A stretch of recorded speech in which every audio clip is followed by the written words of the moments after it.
15 minute کے بعد جو ہے نا انہیں پیشاب آ جاتا ہے۔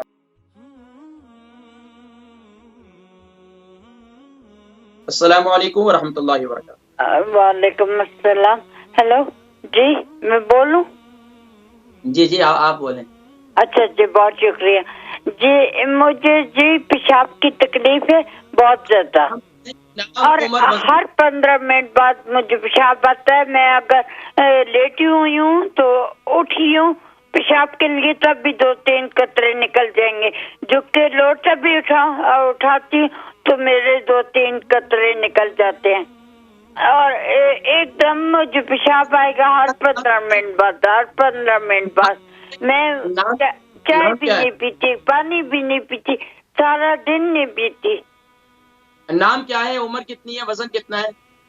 جی میری 62 سال میری عمر ہے، اور وزن میرا 9-10 ہے، اور بس یہی۔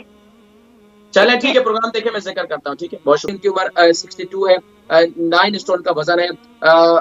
بتا رہی تھی کہ ہر 15 منٹ کے بعد جو ہے نا انہیں پیشاب آ جاتا ہے، مثانہ بہت کمزور ہے۔ تو میں نے ذکر کیا تھا نر چھوارا لے لیں، اور نر چھوارا جو ہے وہ دن میں خاص طور پر صبح کے وقت میں 2 کھا لیا کریں، رات کے وقت میں جو 1 کھا لیا کریں۔ ایک کام تو یہ کریں۔ دوسرا یہ کریں کہ اپنا شوگر لیول ذرا ٹیسٹ کریں، کہ بس اوقات شوگر ہائی ہو جاتی ہے تو پیشاب کی تکلیف جو ہے بڑھ جاتی ہے۔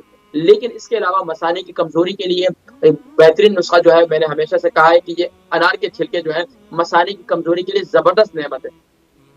انار کے چھلکے، آج کل انار آئے ہوئے ہیں، انار کے چھلکے جو ہے اس کو پاؤڈر، اس کو خشک کر لیں، خشک کرنے کے بعد اس کو گرائنڈ کر لیں، پاؤڈر بنا لیں۔ اس کے ساتھ ہم وزن جو ہے یعنی کہ 50 گرام اگر انار کے چھلکے کا پاؤڈر ہے تو 50 گرام آپ میتھی دانہ شامل کر دیں، اور 50 گرام ہی اس کے اندر آپ سونف شامل کر دیں۔ یہ تینوں چیزیں ہوں گی، اور یہ تینوں چیزوں کو جو ہے وزن لے کر رات کو سوتے وقت ہلدی والے پانی سے اسے 1 چمچ کھا لیں۔ اللہ کے حکم سے انشاءاللہ پیشاب کی تکلیف جو ہے بار بار آنے کی انشاءاللہ ختم ہو جائے گی۔